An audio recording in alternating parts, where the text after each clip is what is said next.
మార్పులు చూశారు? ప్రస్తుతానికి చంద్రబాబు గారి పరిపాలన చాలా బాగా నడుస్తుంది. ప్రస్తుతం ఉన్న పథకాలన్నీ అందుతున్నాయి. ఇప్పుడు దాకా పెట్టిన పథకాలు అందుతున్నాయి. ప్రస్తుతం 3 పథకాలు అమల్లోకి వచ్చినాయి. రాబోయే రోజుల్లో అమ్మఒడి అనే పథకం కూడా మనకు 15 రోజుల్లో రిలీజ్ చేయబోతున్నారు. అది కూడా ప్రజలందరికీ అందింది. చంద్రబాబు నాయుడు గారు ముందు డెవలప్ చేయాలి, మన ఆంధ్రప్రదేశ్ని ఒక మంచి దారిలో నడిపించాలని రాహుతపడుతున్నారు. ఇంకా రానున్న రోజుల్లో ఇంకా మంచి పనులు చేసి ఇలాంటి మహానాడుల్లో ఇంకా మంచి పనులు చేస్తారని మేమందరం ఆశిస్తాం. అంటే రోడ్లు ఎలా ఉన్నాయి? అదేవిధంగా రోడ్ల గురించి అంటే మరొకరు చెప్పుకోవాల్సిన అవసరం లేదండి. చంద్రబాబు నాయుడు గారు అంటేనే రోడ్లు, డెవలప్మెంటు, ఇవన్నిటి మీద ముందు చంద్రబాబు నాయుడు గారు శ్రద్ధ పెడతారు. ప్రజల్లో మనకు కావాల్సింది ఏంటంటే ఇవాళ పథకాలు అంటున్నారు, ఇస్తారు, పథకాలు ఇవ్వకుండా ఉండవు. ఆల్రెడీ 3 పథకాలు జరిగినాయి, ఇంకొక 3 పథకాలు ఉన్నాయి, అవి కూడా చేస్తారు, చేయకుండా ఏముండరు. కానీ డెవలప్మెంట్ అంటే అవుతుంది. విజయవాడ సిటీలో గతంలో లేని డెవలప్మెంటు ఈరోజు చాలా డెవలప్మెంట్ చేశారు. ఇంకా రానున్న రోజుల్లో మరింత డెవలప్మెంట్ చేసి మన సెంట్రల్ నియోజకవర్గంలో ఉమన్నని మరింకా స్పీడ్ చేసి వర్కులు చేపిస్తారని మేము ఆశిస్తున్నాము. రాజధాని పరిస్థితి, రాజధాని అనేది ఈ మధ్య మళ్ళీ దాన్ని ఉమాగారు మన చంద్రబాబు నాయుడు గారు అధికారం చేపట్టిన తర్వాత దాన్ని మళ్ళీ తెర మీదకి తీసుకొచ్చి దాన్ని పునరావృతం చేసి ఈ మధ్య పని స్టార్ట్ అయింది.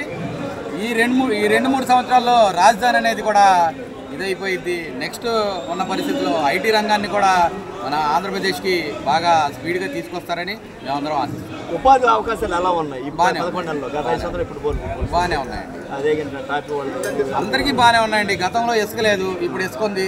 ప్రజానికం అంతా బాగా వర్కులు చేస్తున్నారు.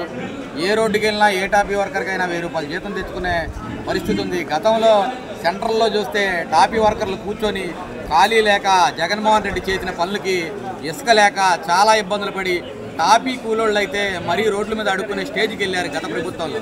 ఇప్పుడు ఏ సెంటర్కి వెళ్ళినా ఒక కూలోడు కానీ ఒక పనోడు కానీ దొరకని స్టేజ్కి వెళ్ళిపోయారు. ఎందుకంటే ఇసుక ఉంది, అన్ని విధాలుగా సిమెంట్ కానీ ఐరన్ కానీ అన్ని విధాలుగా తగ్గుమొహం పట్టున్నాయి. జనాలు ఇల్లు కట్టుకోవడానికి కూడా ప్రశాంతంగా ఉంది. కూలోడు అనేవాడు బాగా స్పీడ్గా వర్క్ చేయడానికి దోహదపడుతున్నారు. ఇకపై జరిగే పనులన్నీ కూడా సామాజిక ప్రజల మీదే నడుపుతారని చంద్రబాబు నాయుడు గారు సెంట్రల్ నియోజకవర్గంలో అలాగే ఉమా గారు అందరినీ కలుపుకుపోతారని మేమంతా ఆశిస్తున్నాం. చేస్తారు. పోలవరం ప్రాజెక్ట్ నుంచి కేంద్రం నుంచి నిధులు రావాలి, మనకు వస్తున్నాయి, నెమ్మదిగా చేస్తారు. దాన్ని కూడా ప్రతి పనిని ఒక్కో విధానం చేసుకెళ్ళిపోతారంటే వచ్చిన సంవత్సరం కాలంలో అన్ని పదులు జగన్మోహన్ రెడ్డి కూడా నేను చేస్తానని 5 ఏళ్లలో చేయనట్టు ఇక్కడ అలాగుండదు. చేసుకుపోతారు, నెమ్మదిగా చేస్తా వెళ్తారు. ఉచిత బస్సు కూడా రేపు ఆగస్టు నెల నుంచి ప్రజల్లోకి తీసుకొస్తారు. అందరికీ జరిగిద్ది. ఈ హామీలన్నీ చేస్తారు, ఖచ్చితంగా నిర్వహిస్తారు. జగన్మోహన్ రెడ్డి మాట అన్నాడు, ప్రస్తుతానికి రాక్షస పాలన వస్తుంది. 3 సంవత్సరాల్లో మీరేం చేశారు సార్? గత 5 ఏళ్లలో మీరు ఏం చేశారు? రాక్షస పాలన మీరు చేయలేదా? ఏం చేశారు? అమ్మఒడి అని ఇవ్వడం, రోడ్డు మీదకి వెళ్ళంగానే ఆటో ఓడి దగ్గర 1000 రూపాయలు 1500 వాడి దగ్గర ఎంతవరకు అని రోడ్డు మీద బండి ఓడి వెళ్తే ఆడికి 10,000 కేసు రాయడం. మీరు అమ్మఒడి అని ఇవ్వడం, ఆటో ఓడికి 10,000 అని ఇవ్వడం, ఏం ఉపయోగం చేశారు? ఇచ్చి అమ్మటిని వెనకాల నుంచి కేసులు రాపించి ఈ విధంగా తీసుకోవడం జరిగింది కదా. పరిస్థితి ఎలా ఉంది? ప్రస్తుతం అయితే దేవుడి దయ వల్ల బాగా నడుస్తుందండి. మన సెంట్రల్ నియోజకవర్గంలో పరిపాలన ఎలా ఉందంటారు? చాలా బాగా నడిచిందండి.